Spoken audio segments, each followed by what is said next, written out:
What up, dorks? Welcome back to Steak Podcast. All the Decred Chads out there.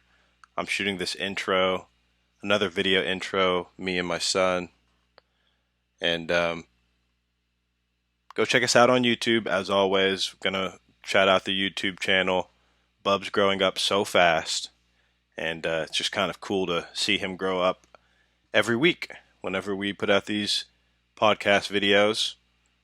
Today's episode is a little different for Steak Podcast because, typically we focus exclusively on Decred or like 90% on Decred. This episode, we do not talk too much about Decred. I had the opportunity to interview entrepreneur, crypto enthusiast, L.O.L DeFi. L.O.L DeFi is an apparel company that, if you go on YouTube, you'll see I'm actually rocking one of their shirts right now.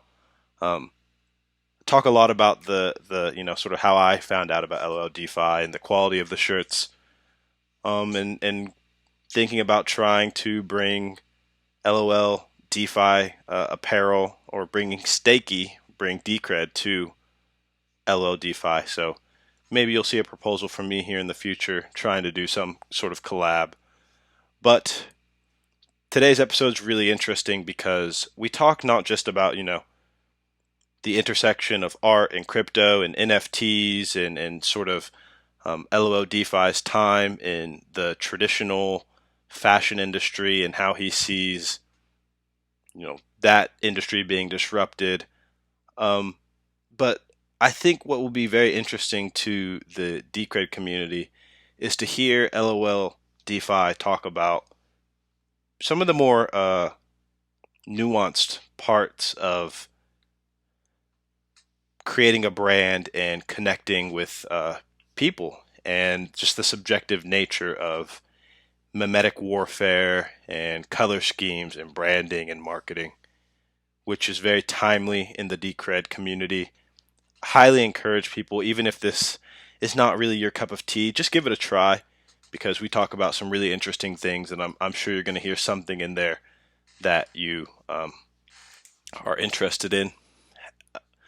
We're going to get into the DCR data, pulling that up right now. As is proper, we are at block 503,855.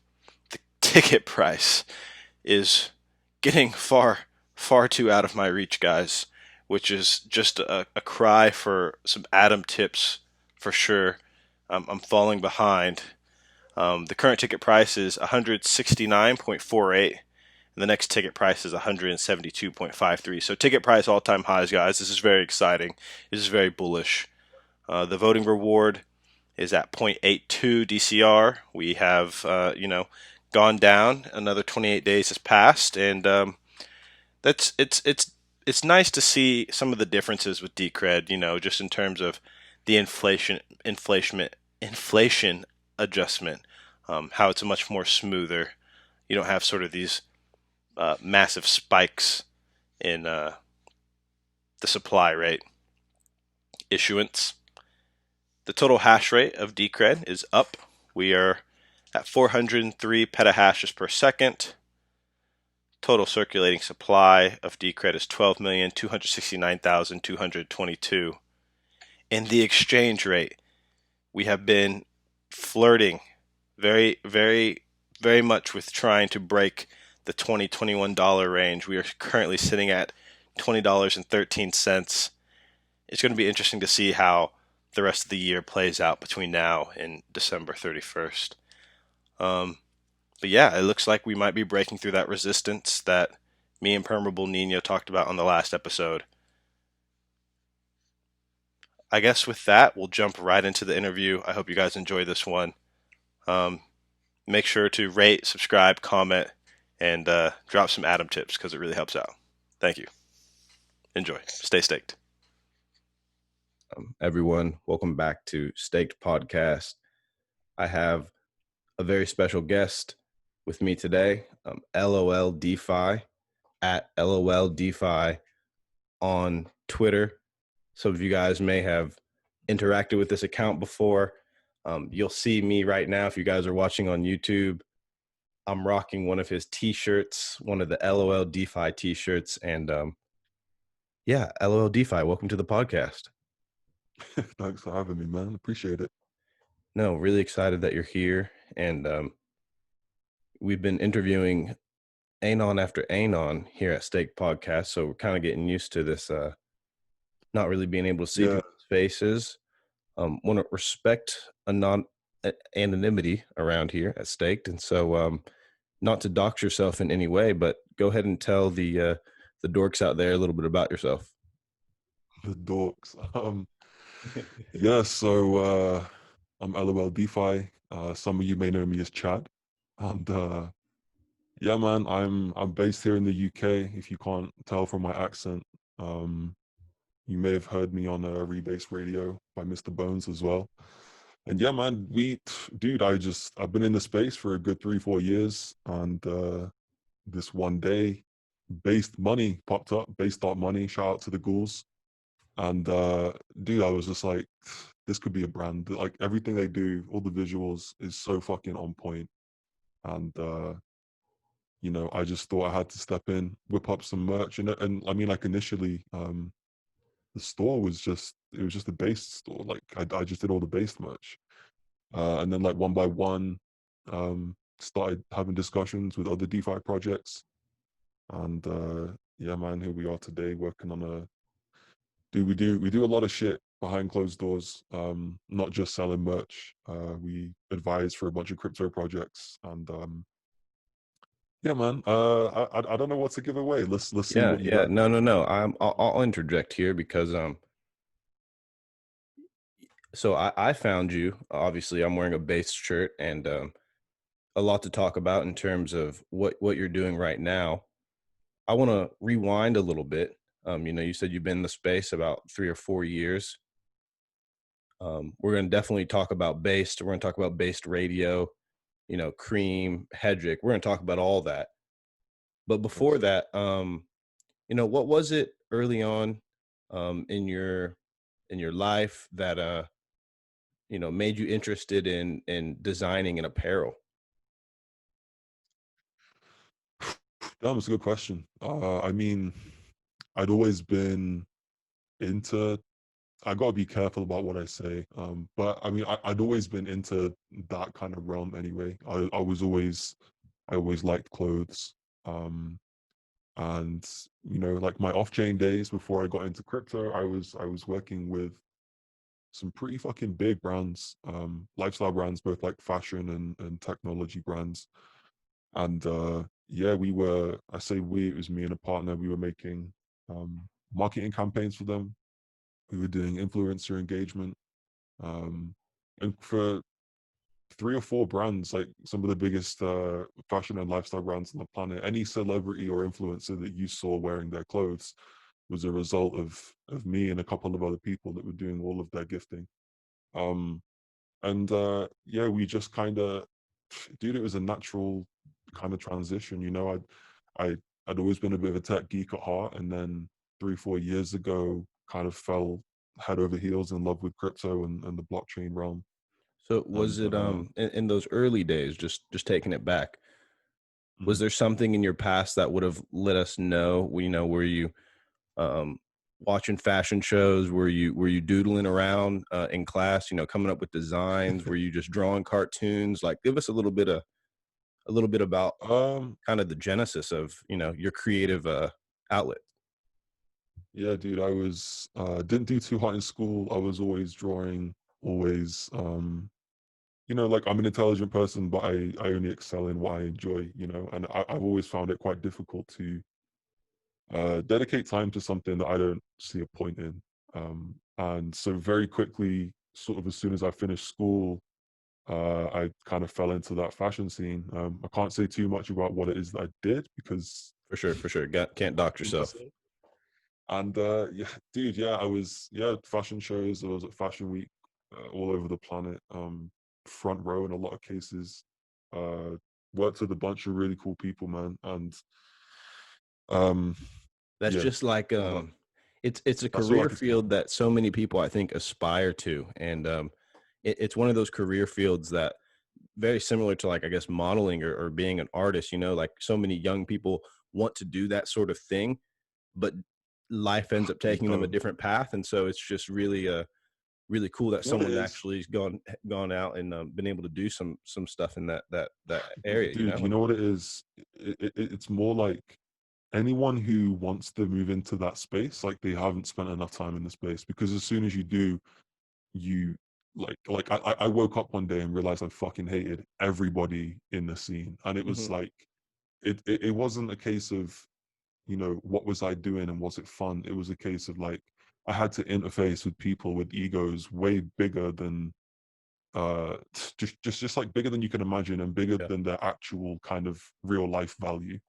And it just made it super difficult, man. And I say this a lot, this is a line I use a lot. Every stereotype and every cliche that you've heard about that space is like 100% accurate. And it always looks like fun, and it always looks super glamorous and like a super just fucking chill fun job, and it's not, man. There's so much bullshit that comes with it. just the And high I'd life and always, egos and materialism and all yeah, that dude, such. you go to an event, right, and it's like it's not a bunch of people from an industry looking to kind of excel each other or like create and collaborate. It's much more like a bunch of people in a room that woke up that morning and said, all right, how many fucking designer pieces can I put on today? And then it's just everybody like judging each other without speaking across the room. And like you might not you might be introduced to somebody and you can already feel that preconceived notion of them just disliking you based on what you wear, or Yeah. maybe not a dislike but almost like they like lil bro you a little bit, and it's Hmm. just like it gets a bit tedious. At what point were And I you like, compare fuck that. it?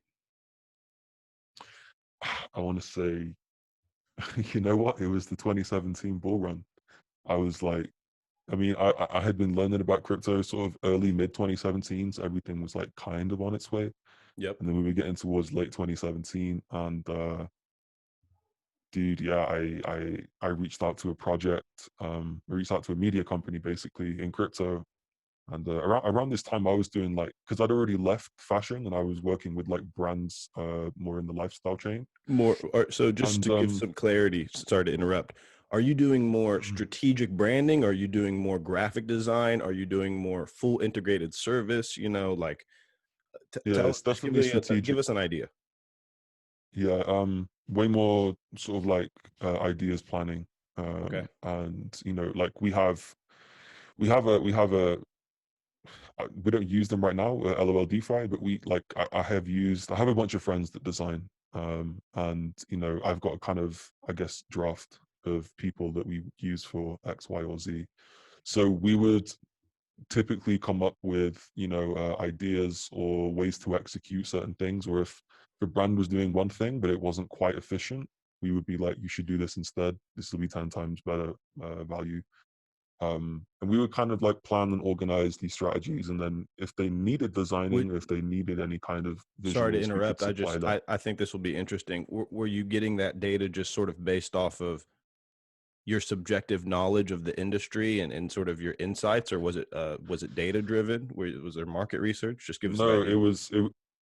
it was definitely subjective. And again, I was skeptical about doing any kind of podcast because there's so much I want to say that will give more Yeah, context, but I for sure, can't for sure. because of um but I think to summarize it, um for me personally, from the age of like 17, 18, call it luck or whatever, but me and a couple of friends kind of fell into unexpected luck with like a big following. um and we were kind of running headfirst at this vision that was working really well, and we expanded pretty quickly. And it kind of became uh dude, I don't know how to explain it, but it kind of got to a point where brands wanted our opinions, or they Yeah, wanted like, no, yeah, it makes a that's the lot of best way I sense. can They explain it. knew that you guys knew something about the streets and had your ear to the streets, if you will, and they knew you knew something, right? Yeah, yeah, I couldn't have said it better. Yeah. No, I'm asking these questions because look, I know you're a smart guy. I knew you were a smart guy just from having gone through your Twitter. And one thing I think is very interesting about the crypto space in general is that it just pools for so many people from so many different walks of life. And, you know, I was selling solar panels before I got into crypto. And so I say that just to say the subjective nature of being able to look at something, evaluate, you know, whether it be community, brand, aesthetic, to have your finger on the pulse, right? The DeFi pulse, to be able to know where things are going. Um, there's something very powerful about that. And I think it's not surprising that you were able to demonstrate that in the fashion realm, and, you know, kind of translate that over into your investing and creative outlets as it relates to crypto. I Yeah, want to jump more. Okay, so now we're thinking 2017, right? We have a pretty good understanding of what you were doing. This crazy bull run goes on. And what was the aha moment for you? what is as far as my interest in the space? Yes, and usually what I've kind of experienced is that there's typically, so my thing is like I got into Ripple in 2017, and then at some point Mhm, I realized, oh shit, Bitcoin actually means something, right? Like, mhm. and had this kind of aha moment, and I just feel like typically people have something similar to that. Is that true for you? Yeah, for definitely for me it was Ethereum. It was you know, my roommate at the time, he was talking about Ethereum. He was the one that actually got me into crypto. And yeah, like I thought it was cool or whatever, like Bitcoin cool, whatever. But then I kind of learned about, you know, what blockchain really is, and the use cases outside of just, you know, um I send money to you. Um and then yeah, I started to learn more about smart contracts, and I was literally living with two developers, dude. So it was like I got a pretty first hand um kind of like visual of, you know, how smart contracts work. I get you. Um and it was like from that moment I was just like, holy fucking shit, this is gonna Change the world. like just fucking change the world. Yeah, I don't like Do you, saying that because it's so cliche, but it no, no, does. no. It's that's exactly what we're here to talk about. And that's why I have this podcast, is because I want to have these conversations with someone other than my girlfriend. I I'm interrupting just to say, okay, so you're there, you're living with your roommates. Was there this? Did Yep. you start seeing how? Can you tell me? Let me just pause. Were you starting to think about how this technology would disrupt your own industry? Was there any insights that you thought in terms of, you know, maybe bringing certain powers back to creatives versus, you know, I don't know the intricacies of your industry, but was there any insights there? There were it's a weird one because I think the majority of people in that space are quite stubborn and set in their ways, and they don't like being shown new things. Like there was a bunch of ways where we could have integrated, but it was, you know, you look at the space now and then you look at how it was 3 years ago. We've matured so much now, and there's been a bunch of brands that have kind of, you know, taken that step into how can blockchain help my business. Whereas back then, you had to be so much ballsier to take that step and be one of the first brands to try it, that everyone was like, I don't know. I'm kind of like, it sounds cool. I don't really get it. I don't fuck with it. And then, you know, January 2018 happened, and and then nobody wanted to try it anymore because to Yeah. them, like to normies that aren't familiar with the space, they just see the rise of Bitcoin and they see the death of Bitcoin to them, and they want to stay away from that shit. So As we, you know, so we're working our way into to 2020. You start falling down the rabbit hole. What were some of the sources of information that you relied upon, and how did you start, you know, coming up with?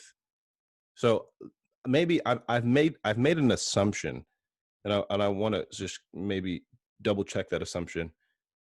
LOL DeFi has, you know, kind of selectively chosen different projects to you know, make apparel for. Are these typically projects that you have investments in? um some of them. Some of them, You know what it is? I mean, yeah, it's look, I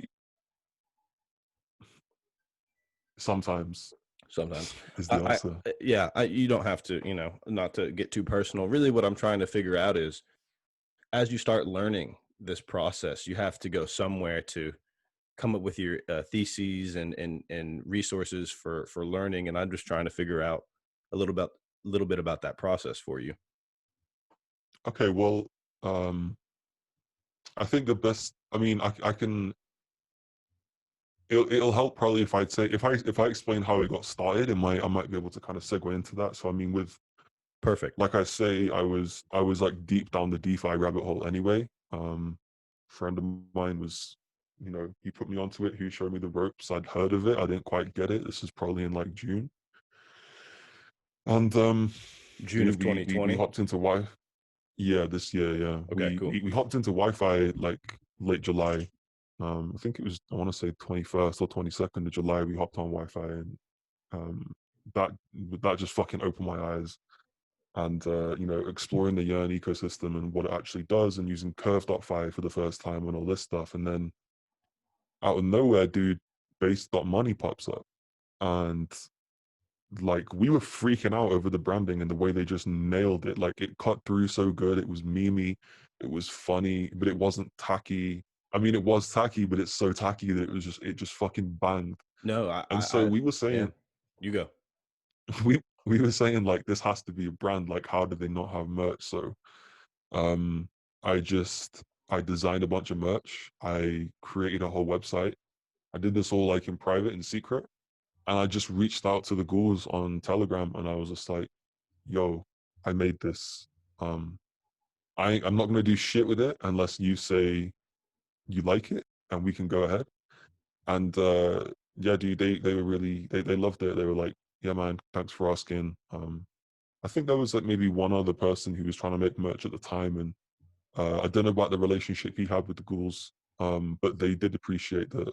I came to them and asked. So they said go wild. We did it, and initially it was based.where.shop. That was the name of it, and my Twitter name was like based yam farmer or something, because it was around the time that like yam.finance, that yams was like blowing up, and Yeah, RIP yam.finance, rest in peace. and and then so yeah, we started getting sales, and it kind of popped off pretty well. We were happy with it. And then, yeah, with the kind of rise of Wi-Fi, that was when I decided it was time to make the Kroniak t-shirt, the Andre Cronje, Dr. Dre tee. Oh hell yeah! No, no, no, that one's fresh. I definitely know that one. He's kind of become a little bit of a DeFi icon, wouldn't you say? Yeah, we like to say the Godfather of DeFi. The Godfather of DeFi. I fuck with it. I like that. Yeah. Yeah. Um. Man, what does that make the well, what's her name? Molly Wintermutt. What is she? Is Yeah, she the Molly Winston. Empress? She's the yeah. We could go with Empress. I like that. I'm sure Yeah, Molly would yeah, like that. yeah. I think so too. Okay. So based. I want to talk about base. So I had so this staked podcast. It's dedicated to Decred, which I'm not gonna shill you Decred on camera. I might do it off camera, but the point is that I bring community members from Decred on to this channel, and you're actually kind of the first person who's like not affiliated with Decred in any way. But I did have another community member, L.O.L, and he's a Australian guy from the south of France, and we were chatting it up, talking about based, and you know, for me, I saw based as a really cool experiment. And I've talked on previous episodes about what that experiment is, fixed, elastic, price stability, right? Dilution, yada, yada. Um, but I don't know if you got into it because of some of those economic incentives as well, or if it was clearly based off of the branding. But there's a lot to be said about, aesthetics and marketing and branding and memeing your way. In the Decred community, we've been having this conversation about marketing and memeing your way to success almost. And do you have any insights or suggestions for projects about, how to get that kind of X factor, if you will? Yeah, hire LOL DeFi to do it for you. Okay, all right. Yeah, no. Do so you do My, offer advising services? we do, yeah. We work with a few projects. We work with a couple of research projects, DEX, and a So couple of DeFi protocols. what was it about based in particular? I know you've said kind of like it was tacky Was it the color scheme? Was it the meme warfare? Can you just give us some insights there? So I mean, so I explained my background, and um, it was the first project that I saw that like maybe it's just a taste thing. Like for me, I feel like I have quite a specific taste with anything aesthetic or anything like that speaks to a community or branding or design work. And I'd never ever, I stand by this today, bro. I've never seen any project just nail it like that. So for me, it was everything in one. It was like I go to the website, it's called fucking base.money. The color scheme's amazing. There's a play button. I hit play button, all of a sudden I'm listening to lo-fi. I start scrolling through. It explains the rules of what is like, based is literally a game, I guess. It explains the rules of the game. There's a fucking Cybertruck. There's a picture of Vitalik like Yeah. flying up the screen, and I'm just. But at the same time as all of that, it's explaining to me how it works in a real like in a way that makes sense. And there's diagrams, and then it's just like peppered with memes. No VC, like no VC, no venture mining. The only dumps will be yours. Like they have fucking links for all the transaction hashes where they burn the keys. Um, so for me, it was like everything in one, and it just made like it was the first project that made me just speechless. And there was me and a couple of the partners I work with. We were just discussing it, like, dude, this is absolutely insane. So like to answer your question, I know I said hire us to do that shit, but the I think like the context is it works. I mean, look at Dogecoin. People forget about Dogecoin, bro, but Dogecoin is Has like memed what's its way Dogecoin's to utility? yeah, has memed its Yeah, way to like perpetual infinite existence. and dude, I can safely say, and I'm public about this. Like I hold a lot of Pepe Mon Pepe balls. You know what that is? Pepe Mon. I could imagine, but no, I do not. Is that an Ethereum project? It's an NFT project, yeah, on Ethereum. I mean, it's exactly as it sounds, bro. You can go to pepemon.finance. It's literally they've made a Pokemon trading card game. Out of Pepe. Um, but all the poke but all the Pokemon are like Pepe inspired, and they've got a whole band of characters, dude. It's full of memes. The NFTs are fucking dope. They have two coins. Tokenomics are really interesting. You can LP on Uniswap and farm what they call Pepe decks, which is what you use to buy the Pokemon cards, or Pepemon cards, I should say. And dude, like, it's another example. Like, it's a very small project, very new and early on in its life. Um, but I that's what I love about it, man. It's like we're in a space where you can just make what you want for fun, and if you can build a community from it, then all of a sudden you have a successful project called Pepemon, and and it can live and it works, and I love it. So you very much try to just find projects that you vibe with and identify with that you think are, have some sort of legs to them. And then you just reach out and you offer to make apparel for them, right? That's kind of how it goes. Yeah, sometimes I reach out, sometimes they reach out. I try not to clog it too fast. Like we're in talks right now with like 4 or 5 different projects about Okay. Yeah, merch, and it's just like it's difficult because we don't want to just list like 5 things in the same week because it kind of desaturates everything. for sure. And you guys have very, So I yeah, we must meet. say, the quality of the shirts. I have two. I also have the Wi-Fi Kirby one. It's hanging up drying, but like, I mean, this has been through the wash. Nice. It didn't shrink. The color, has stayed very, very consistent. I've worn it more times than I'd like to admit in the last 4 months. And I just say that because I want the Appreciate it, dude. audience to know that it's very good quality shirts, and I will be buying more in the future. Tell us about your relationship with Cream Finance. How did you learn about Cream and decide to work with them? Yeah, Cream was another project we just, the branding just, we liked it. It had a sort of retro. The I don't know what it pastels. is. What? Yeah, but also like the font choice. It wasn't Hmm. like it's not like GTA, but it reminded me of old school GTA. I don't Mm. know why. Yeah, no, And it's I've been right. gaming since I was like 3. Okay, all right. So So okay, good, uh good, good. yeah, so I hopped You, on that, and I came up with some concepts, and I reached out to one of the founder, and yeah, he approved, man. He was like, yeah, this is fucking dope, let's go. And that supply balance tee where it says supply balance 420, the long sleeve, yep, that's like one of our best selling products. I believe People it love because that. that's the one So that I want. Yeah, that one was a dope design. Who came up with that design? that was me. Yeah. Yeah, dude, that one is very high quality. This will be the first time I disclose this. I'm also an investor in Cream. Um, Mm, I won't talk too much about why, but it was the moment that you mentioned Hedgick, and I saw from the L.O.L DeFi account, you and Molly went back and forth for a little while, and it was just kind of funny to like see how that whole thing transpired. And you screenshotted some of her messages and all that. But these founders, they're vibing with what you're doing too, right? And they I think they kind of see your product and they're like, hell yeah, let's go for it.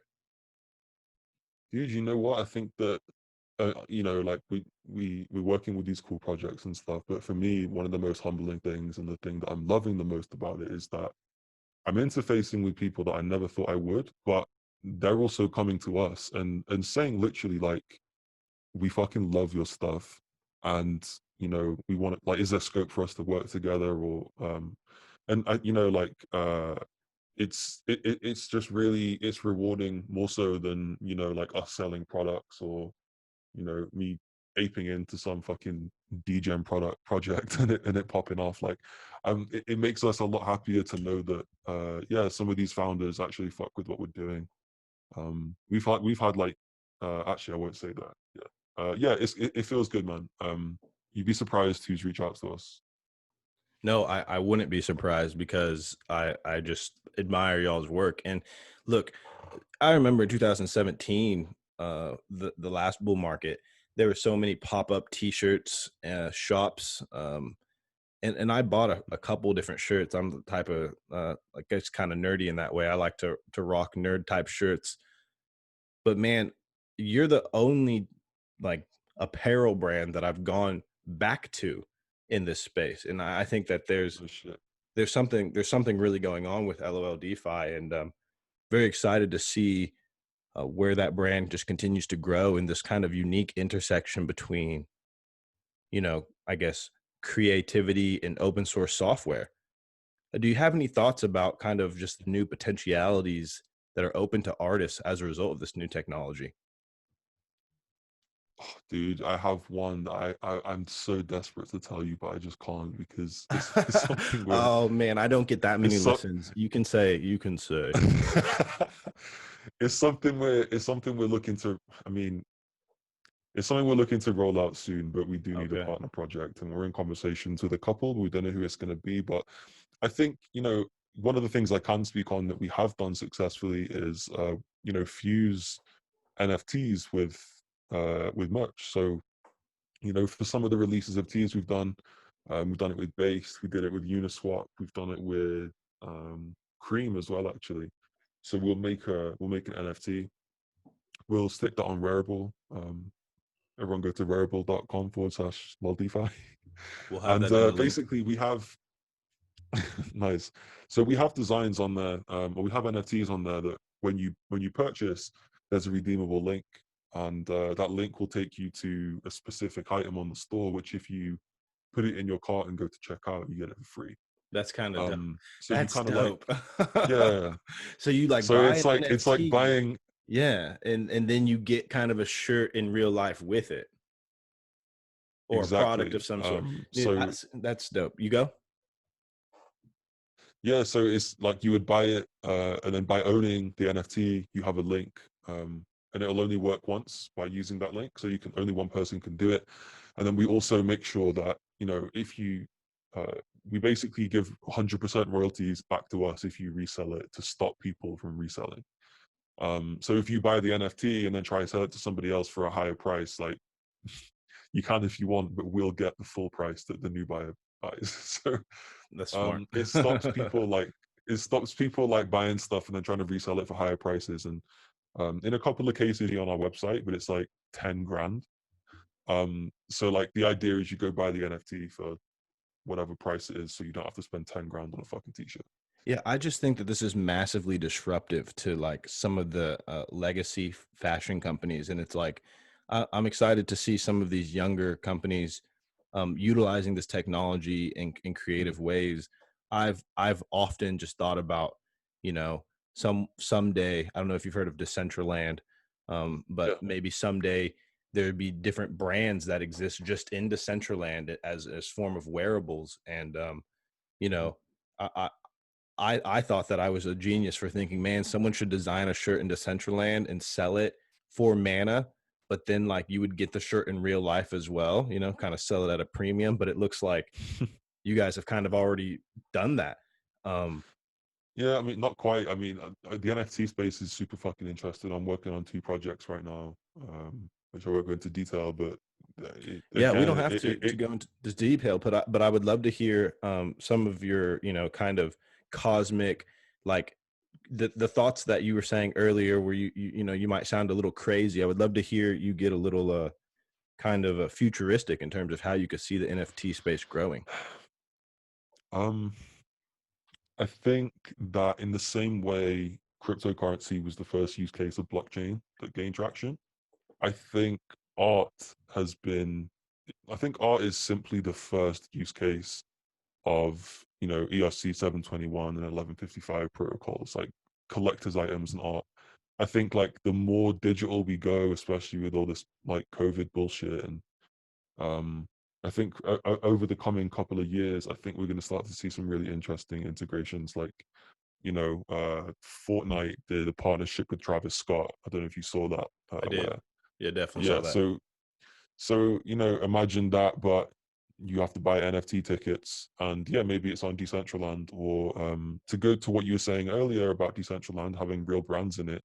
I spoke with the founder of the Sandbox a couple of weeks ago, which is it's similar to Decentraland, but it's not AR. It's just like a video game. Um, but yeah, it all takes place on chain. There's on chain items and stuff like that, and they're all NFT items.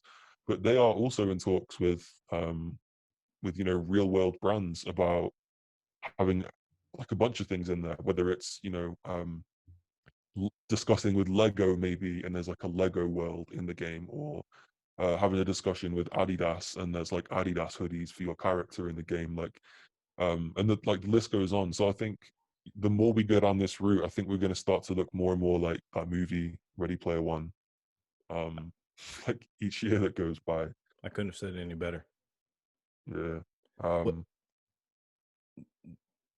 Where do you see the puck moving in terms of the fashion industry? You know, I'm probably speaking, you know, tongue in cheek here, not really knowing what I'm talking about, but mm, I feel like I was just talking to my buddy the other day, you know, it seems like the business model of fashion is being kind of flipped on its head, with the kind of rise of the Supreme brands. I think my friend was telling me Supreme got bought for $2 billion or something like that. That might be fake news, but no, it's not. okay, yeah. Where do you see the puck going overall for the industry? It's a good question. So this is actually the second time Supreme's been purchased in the last 5 years. And it was just bought at a way bigger premium. This one just gone like at least a 4 or 5x, I want to say. I think it's a really good question. It's safe to say, and this is statistics, that you know we're spending more money on consumer goods like fashion items and accessories than we ever have. But at the same time, like we, on average, like no one has any savings compared to previous decades. So like the whole notion of us as being a consumer culture is absolutely like spot on. And I don't see it changing anytime soon. I think, you know, everything you see in day-to-day life, especially once you become a teenager and onwards, it's all revolving around like buying stuff and owning stuff. And looking like you're part of something or looking like you're better than other people. And I don't think that's going to change. But I think what will change is the way in which we consume. Um, and by that I mean, here in the UK we have a store of Selfridges. It's like Barney's, I guess. It's like a big department store, and they've recently not launched an initiative where you like rent clothes. So Oh, you will wow. like pay a monthly fee, and you go into the store, you can like pick clothes, you return them in a week or something, and then somebody else will wear that same shit the following week. Hmm. And it's like, although it's a great business model for them, I think it really highlights this really fucked up like Part of society. mentality, yeah, part of society where, you're now spending like a monthly subscription to look like you fit in, and you don't even own the shit And that you you're don't even wearing. own the shit. Yeah, yeah. Well, So that's it's funny because um I feel like the cell phone like business model has kind of gone that way here in the United States, at least. Most people like lease their cell phones from cell phone providers. They don't even fucking own them. interesting. Yeah, it's kind of the same here as well, actually. But I think, just something I wanted to mention before about NFTs and the integration and stuff on society potentially in the future. But I was having a conversation with an industry guy a couple months ago, and it was when, so like, Peter McCormack, by the way, fuck Peter McCormack. Peter McCormack was saying this shit on Twitter about like NFTs are bullshit. You can just right click save image and now you Oh yeah, own I it. saw that. I saw that.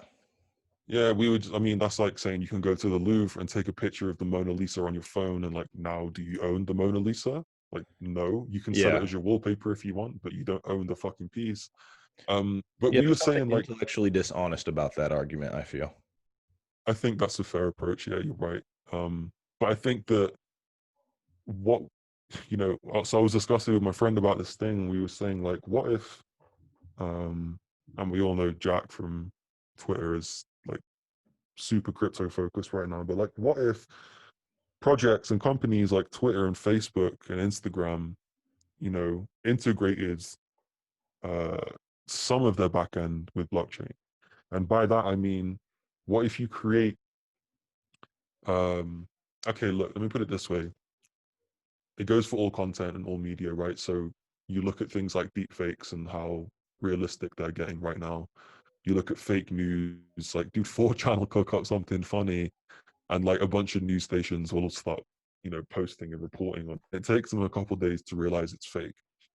Um, and it kind of begs the question, like, as this gets worse and worse and things like deepfakes become more real, how are you gonna, police this, and how are you gonna make sure only real and true information is getting out?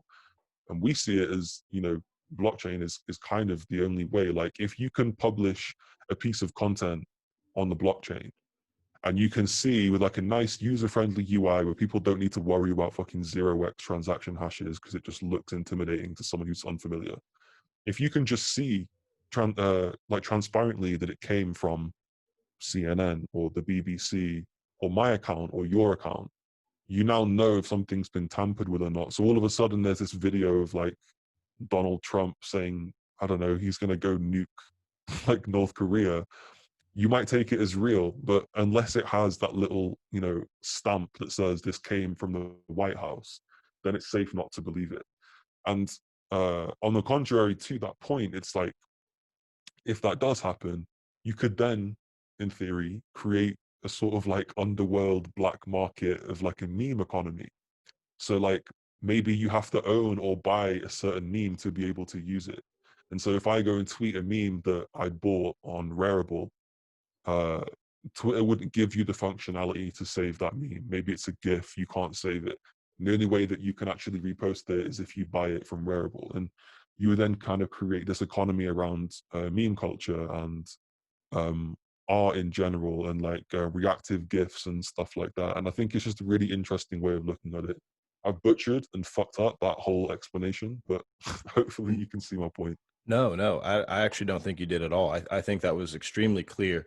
And yeah, no, I get what you're saying. I hadn't thought about some of those things, but particularly the idea of like creating an economy around, sort of the use of gifts and especially as these things become way more interactive too, because you start thinking about like Mm. the use of augmented reality and virtual reality, right? And like we're already starting to see things where some of the digital art is now starting to like do different things in the real world. And so, yeah, Peter McCormick, if you're listening to this, you're always welcome on Stake Podcast. But there is something definitely dishonest, and Checkmate, who listens to this podcast, he's made this same kind of thing. But here, I actually just divvy it up to a generational thing, honestly, because I'm assuming from having talked to you, you're probably closer to my age, and it's like, for people who have lived such a digitally native life, playing RuneScape, playing Grand Theft Auto, playing like, we have this just in innate understanding that like things in the digital world absolutely have real world value. And to be able to, whether it be status signal through branding of clothes online, or to be able to control the use of digital content through blockchain and sort of that back end smart contracting systems, yeah, I think that's actually the way things are going to go, and I don't know if you've heard of Yeah. voice.com being built on top of the EOS blockchain. A lot of people say bad things about EOS, but some of the things that they're doing around identity and I think is just very interesting. And so the internet of my son's age is definitely going to be a lot different than the internet of today. Oh yeah, they're gonna make us feel stupid as hell. Definitely. So, as we come to the kind of the later end of this conversation, I would be remiss if I didn't, at least try to broach the topic of conversation, and let's be just 100% honest, blunt. So, when are you going to make a stakey apparel shirt? We If could you work don't on know, that. Stakey is he's the Decred mascot, and if you haven't looked him up, I encourage you to, because his coloring is very much on brand for L.O.L DeFi, if I do say so myself. But Mhm. I feel strongly that if you were to make a shirt for the Decred community with your creative bent on things, I think it would be a pretty good seller. And I would obviously work very hard to promote it myself, but I know you guys are busy. But if there's anyone who's listening to this who wants to, and maybe it's the Decred community, that's what's interesting about Decred is I can go put up a proposal on Politeia, and we can, use the treasury fund to pay for this. Um, how would that process work for companies or Decred maybe? Yeah, I mean, And you're not going to we hurt our it's feelings. all Just be 100% honest. it's always case by case, man. And I'll be honest, like I'm somewhat familiar with Decred. I mean, I've heard the name, I've been on the site, I know I have. But I'm not 100% familiar with the project. But typically, working with projects, it's always case by case, and the deals are always different. But I mean, for example, wait, when is this going out? This podcast? So it'll probably be released on Saturday if I'm on my A game tomorrow. Okay, I can probably say this. So I mean, for example, we're looking to work with Octify. Don't know if you're familiar with that project. And they're basically, so their founder is going to put up something on their DAO that says, we're looking to make merch, we want to work with LOL DeFi, this is how we want to do it, what do you guys think? And it'll go to a community vote. And that's another thing I love about the project, not the project, sorry, another thing I love about the space is that it's when you want something to be um democratized, it like truly is democratized. And you can see everything, it's all transparent, it's something I truly believe in, whether it's who runs a country or who gets to make merch for an emerging DeFi project. I just think it's important. So yeah, I mean, if the community wanna weigh in on that, then I think it's a great way for them to kind of engage. I think it's cool. We can get ideas from them. You know, if there's a few thousand people in a room, and I'm just one guy with like one idea, I'm always open to listen to more because you never know where it can go to. Okay, so yeah, I'm actually gonna. This might be my first proposal, Stake Podcast. Because I would really love to see that partnership, and so as a community member, that's what's really cool about Decred, man. And like you said, it's the way these things are moving, whether it be Yearn Finance. I think that Decred is kind of a leader in transparency, and governance, and just kind of community input. But yeah, I do think that that's the future of how corporations and businesses and projects in general are all going to kind of countries, right? The Decred blockchain was recently used in an election in Brazil, very small local election, but it was used, and Wow. and that's really dope. As we come to a Shout close out to here, is there? Brazil. I'm sorry. I said shout out to Brazil. Yeah, shouts out, no doubt, no doubt. Decred Brazil, you guys are listening. Um, I don't even know how to say hello in Brazil. Hola? No, that's Spanish. But anyways, what did I not ask you about that I should have? Oh boy. I don't know, man. I can speak forever on this shit, and I don't know. I think you've asked me quite a lot. It sucks that I'm not yet in a position to disclose everything. I think there will come a point where, um, where I can come out and say, "Look at me. I am, I am who I I am." am who I am. Yeah. I, yeah, I'm nobody. I'm nobody crazy important. I promise you that. But there are some reasons. It's not like a bullshit thing about, am I trying to be anonymous to be cool? Um, it's not that. I'm working for a project right now. Um, they're not super aware that I'm doing this. Yeah, So no. Here at um, Staked Podcast, we don't question anonymity. We see it as a basic human right and human privilege, and so um, I I appreciate believe that. that It's you just go. frustrating because like there's a lot I want to say a lot of the time, and you know sometimes I can't because it will reveal who I am, and it's actually I never realized how annoying that is until these Till you last did this few weeks. podcast. Yeah, dude, it sucks, but No, we'll do another one, I'm sure. yeah, definitely, because I see LOL DeFi. I'm not just saying this because I'm talking to you.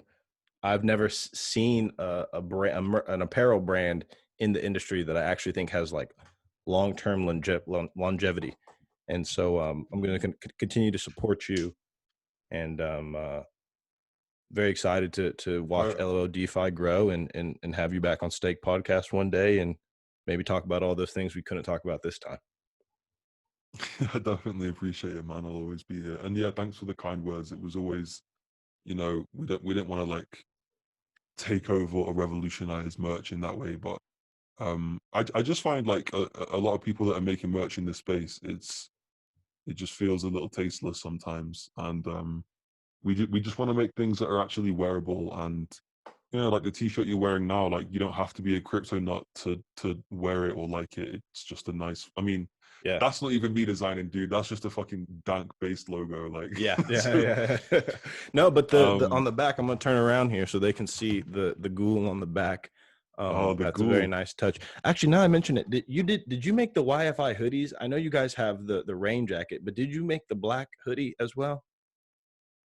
Was that We y'all? have, yeah, we have a black hoodie. Oh, you're talking about The one that said "I the one test that and costs. prod" on the arm? No, that was dude, what's the fucking name of that brand? It was someone else. Meta Factory. That's right, Meta Factory. They're another really cool. Yeah, that. They're another, you and those two, Meta Factory and LOL DeFi. I've been, I like to keep my eye on the pulse of. I don't see myself. I mean, my closet. I'm not a huge fashion aficionado or anything, but I've always just appreciated street culture, appreciated dope clothes and apparel, and I like to look fresh, like to look cool, and Mhm. yeah. Anything else? LOL DeFi. I don't think so, man. Don't know. Shout out to everyone that got in on the Z-Lot pump day.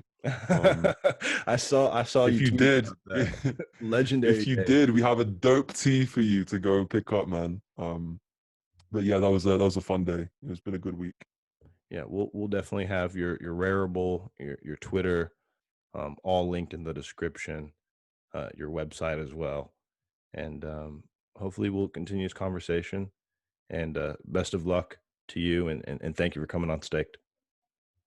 All good, bro. Thank you for your time. Stay staked, dorks.